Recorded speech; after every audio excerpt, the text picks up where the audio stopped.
नमस्कार मंडळी, गॉसिप गर्लच्या आजच्या नवीन पॉडकास्टमध्ये पुन्हा एकदा तुम्हा सर्वांचं खूप खूप आणि मनापासून स्वागत आहे. तर जर तुम्ही माझी कम्युनिटी पाहिली असेल तर तुम्हाला माहितीच असेल की मी बाहेर आहे वेकेशनसाठी आणि कुठे आहे काय आहे त्याचं मी थोड्याच दिवसात अपडेट तुम्हाला देईन.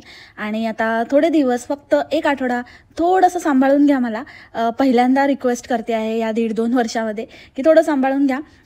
छोटे छोटे पॉडकास्ट टाकेन मी जसा वेळ मिळेल तसं आणि अपडेट देत राहीन. जसं आपण नॉर्मली एक 3-4 व्लॉग या आठवड्यातनं एखादा व्हिडिओ वगैरे टाकतो पर्टिक्युलर कॅरेक्टरवर, तर तसं न होता जसं जसं काही घडामोडी घडतील तसं त्यावर बेस्ड असे पटकन रिॲक्शन पॉडकास्ट येत जातील असं मी काहीतरी विचार केला आहे. बघूया कसं वर्कआउट होतं. आणि मला माहिती आहे आपलं लंकितावरचं एक फायनल पॉडकास्ट बाकी आहे. सगळे विधी वगैरे आटोपलं, लग्नसराई वगैरे झाल्यानंतरचं एक पॉडकास्ट येणं अपेक्षित आहे.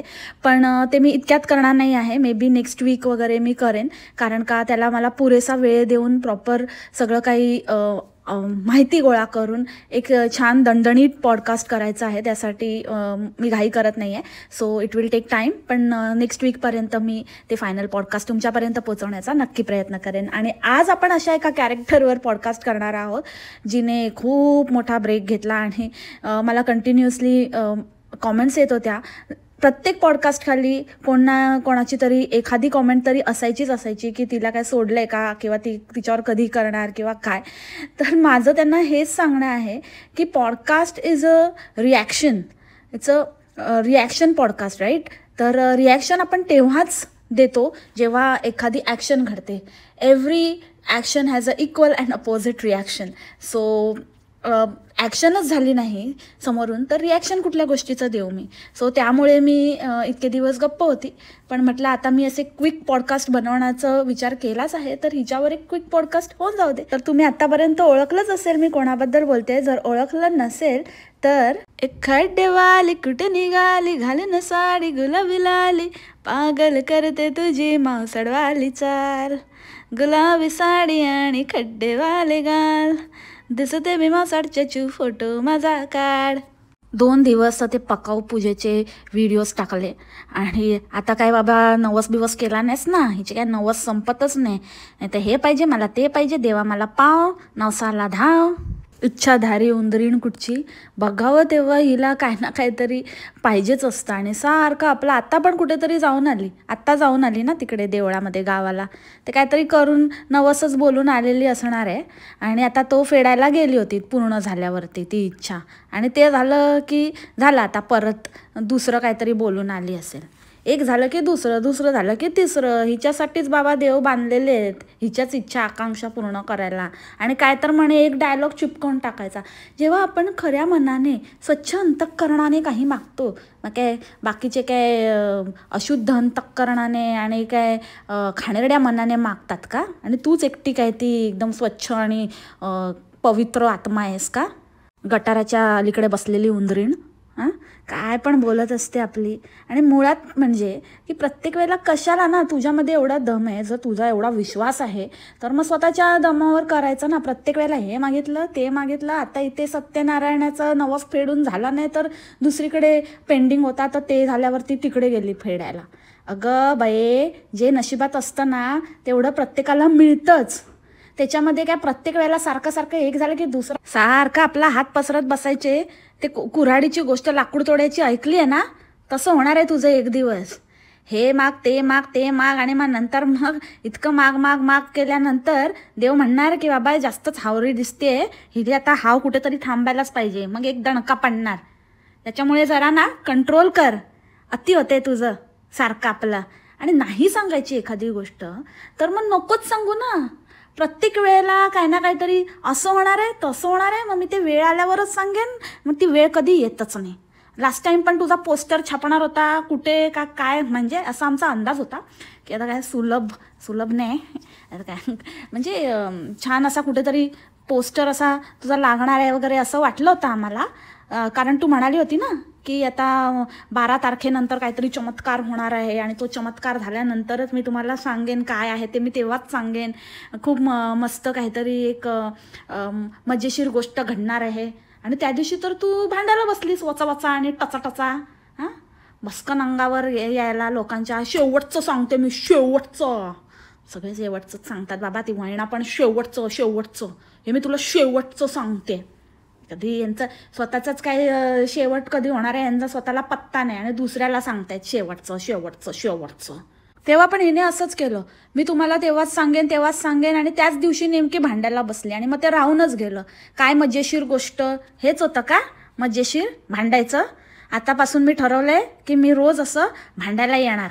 आणि काय ते व्हिडिओ टाकते, असं वाटतं हिला की काय नुसतं आपलं व्हॉइस ओव्हर द्यायचा मागून आणि आपलं काम करत बसायचं, म्हणजे काम करून घ्यायचं आणि नंतर मग तेच काम करताना चिपकवून टाकायचं आणि मागून आपलं बडबडत बसायचं काहीतरी. ते बडबडायला तर कोणी काही शिकवायलाच नको, कितीही वेळ बोलू शकते, कशावरही बोलू शकते. काय तर मला एकदम ते आपल्या जुन्या पुराण्या काळातल्या आपल्या मावशी आणि आई लोकांची आठवण झाली, की जेव्हा आपण असं कधी भेटायचो किंवा मावशीच्या घरी किंवा भाऊबीज असा काही कार्यक्रम असायचा आणि मावशी जेवण करते वगैरे, तर त्या दोन बायका कशा गप्पा मारायच्या, तसं नुसतं असं काहीतरी गप्पा मारत बसल्यासारखी आपली काही बडबडत बसते. आमच्याकडे असं म्हणतात, आमच्याकडे तसं म्हणतात, मग हे घालायचं मग ते घालायचं. मग मम्मी म्हणाली की ह्याच्यामध्ये तेल जरा जास्त टाकत जा. मम्मीला मी म्हटलं की तुला ना काय कळतच नाही बुवा, मी तेल का नाही टाकत, कारण मग तेल टाकलं ना की मग मी तेलकटीसारखी, मला तेल बाहेर येतं असं एकदम, म्हणजे ते तेल अक्षरशः तुम्ही असं म्हणजे माझ्या स्किनमध्ये असं पिळून काढू शकता, इतकं तेल येतं. म्हणून मी ना कमी तेल टाकते, कारण का म्हणजे मला तेल नको ना जास्त तोंडावर. एवढं तेलकट झालंय तरी मम्मी म्हणते की नाही तू तेल कमीच टाकते. आता काय सांगणार, कोण समजावणार मम्मीला माझ्या. दुसऱ्या दिवशी काय, तर दुसऱ्या दिवशी मेकअप करत बसली. तर मेकअप करताना पण तसंच मस्त आपलं बडबड.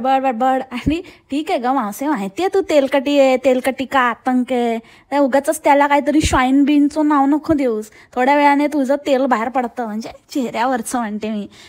ते सांग ना, तेल पित असतेस ती तेलकटी.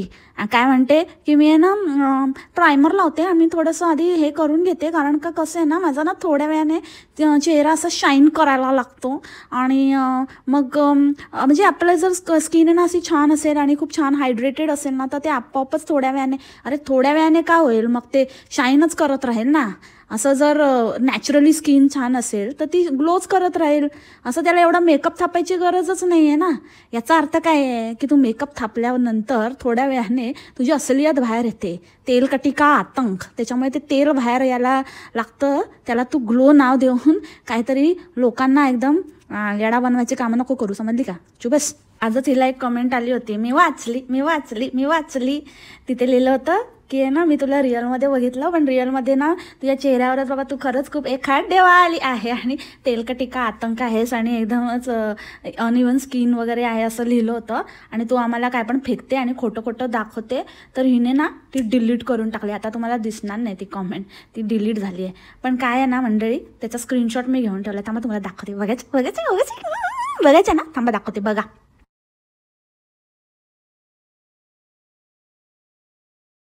बाकी हिला लाईक करायला आणि कॉमेंटला रिप्लाय द्यायला बिलकुल वेळ नाही आहे, पण कमेंट लगेच, अशा कमेंट बघून त्या लगेच डिलीट करायला मात्र वेळ आहे. एकदम बघितले की सटाकन डिलीट.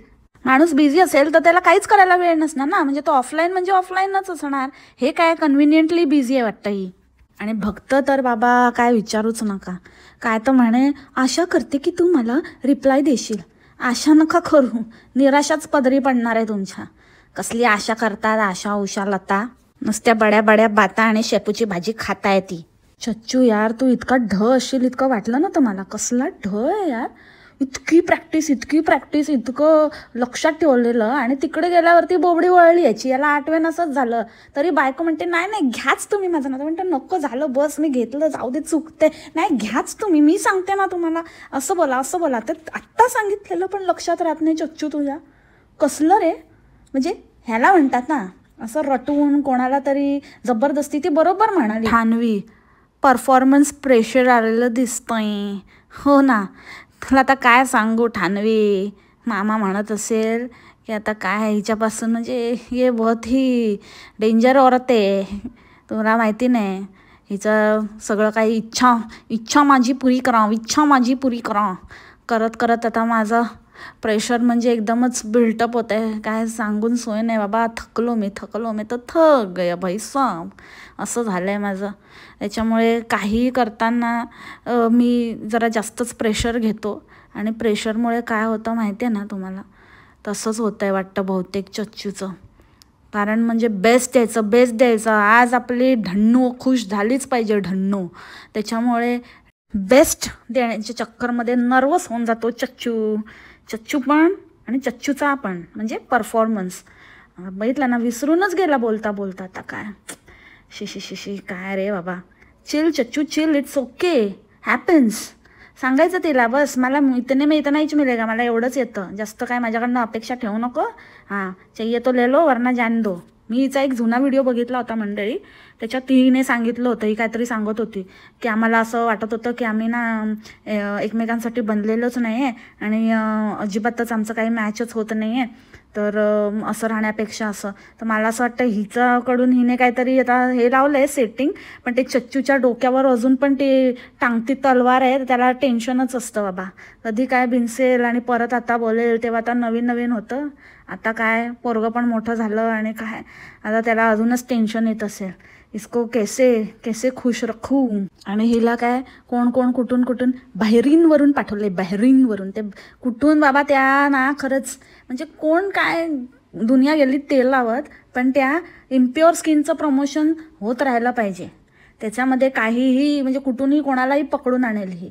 म्हणजे सिग्नल क्रॉस करताना कोणाचं तरी दोघांचं बोलणं पण ही घडवून आणेल खोटं, नाहीतर मग कोणाला फोनवर बोलताना पण ऐकेल खोटं, आणि हिला कोणतरी मैत्रीण पण अचानक उगवेल हिची, बहरीनची वगैरे, आणि कुठली एरवी कोण किती काय पाठवत असेल ना, तरी पण त्याचं काही बाबा उल्लेख वगैरे होणार नाही. पण जेव्हा कधी आपल्याला इम्प्युअर स्किन ची हे करायची असेल, काय म्हणतात त्याला, प्रमोशन करायचं असेल किंवा स्क्रिप्ट रेडी करायची असेल, मग कुठे काहीतरी कनेक्शन. जुळून येते रेशीम गाठी आपल्या इम्प्युअर स्किनसाठी, जुळून येते. आणि काय ते ममत्व मध्येच काय येतं बाबा. मी तुम्हाला सांगितलं असतं, म्हणजे मी बऱ्याचशा गोष्टी शेअर करत नाही. एक आई म्हणून मला असं वरवचं असं इवलूसा भैरव त्याचं मला शेअर करावं असं वाटत नाही. आणि तसं पण मी त्याला ना असं खूप छान असं म्हणजे ड्रायफ्रूटचं शेक वगैरे करून द्यायचे, पण आता मी तो देत नाही आहे, कारण आता उन्हाळा आहे ना, उन्हाळा. अरे बाबा, ही परत बोलली परत. अरे बाबा, फेब्रुवारीमध्ये कुठला उन्हाळा असतो हिचा, काय मला कळतच नाही. म्हणजे आता इथे गरमी वाढली आहे, मुंबईत गरमी आहे, गरम होते. लास्ट टाइम पावसाळ्यात पण उन्हाळा म्हणालेली, थंडीत पण उन्हाळा. हिचा उन्हाळा काय संपतच नाही का. म्हणजे तू असं म्हण ना की बाबा इथल्या क्लायमॅटिक कंडिशनसाठी चांगलं नाही आहे. जगात सगळीकडे हिवाळा चालू आहे बाई, तुझा कुठला उन्हाळा चाललाय. उगाच काहीतरी आपला थापा मारायचा म्हणून मारायचं. मग जर ते गरम आहे, ते गरम पडतं, त्याच्यासाठी उन्हाळा चाललाय, तर खजूर खाण्यासाठी उन्हाळा नाही चालला तुझा. खजूर काय गरमीत खातात? हां, खजूरसाठी थंडी लागते तुला, खजूर नाही गरम पडत. आली मोठी काय फेकते रे, फेकायला पण काहीतरी लिमिट असते. मग ते इम्प्युअरसाठी बरोबर सगळे खजूर बिजूर. हिला थंडी काय फेफरं भरेल थंडीने, ते इम्प्युअर स्किनचं प्रमोशन करायचं असेल तर. मग नाही हिला उन्हाळा येणार हिचा.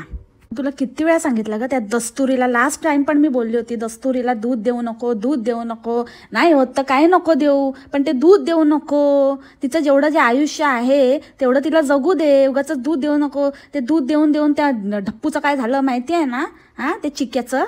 आता काय कशाला उगाचच ना मुक्या प्राण्यांच्या जीवावर तुललेत तुम्ही लोक, तुमचं श्वानप्रेम दाखवण्यासाठी. काही गरज नाही आहे. दाखवता तर नीट दाखवा ना, काहीतरी थोडं इन्व्हेस्ट करा, चांगलं खायला घाला त्यांना. काय ते दूध देतात बघा, तेव्हा दूध देतात. बरं नाही सांगितलं तरी ऐकायचं नावच नाही, अतिच करणार. स्वतःचा हेकेखोरपणा दाखवण्यासाठी दुसऱ्याच्या जीवाची विल्हेवाट लावताय, ह्याचा थोडा तरी विचार करा.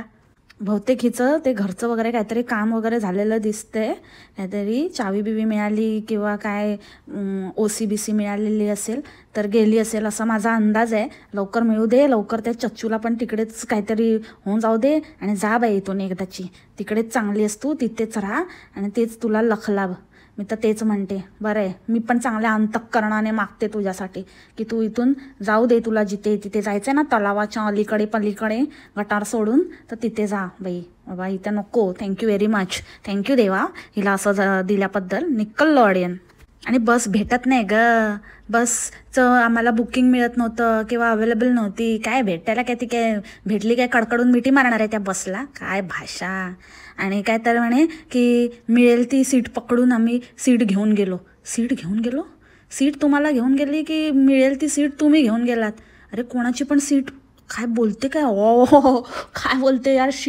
मराठी भाषा वळवावी तशी वळते. आत्ताच मराठी भाषा दिन झाला, माहिती आहे ना का नाही माहिती? माहिती काय फक्त पोस्ट टाकायलाच कळतं. स्वतःमध्ये काय सुधारणा तुझी होते का? काय होते तुझी? मिळेल ती सीट पकडून घेऊन गेलो बोलते ती. आणि इतकंच जर सस्पेन्स ठेवायचं आहे ना तर जेव्हा पूर्ण काही झालं ना की त्याच्यानंतरच सांगायचं. उगाचच आपलं सांगायचं पण आहे, लपवायचं पण आहे आणि मोठी मला नजर पण लागते. मग उगाचच थोडं पण कशाला, पिल्लू तरी कशाला सोडते आगाऊ बाई. आणि चच्चू आल्याबरोबरच लगेच हिचं सुरू झालं, झोप नाही पूर्ण होत, झोप नाही पूर्ण होत. अरे बाई तू नक्की काय करतेस काय? हां, आता तो नव्हता एक आठवडा, मस्त जिंदगी की वल्ले वल्ले करून झाला ना, मजे घेतले ना, आराम केला ना, की काय केलं आता तो नसताना.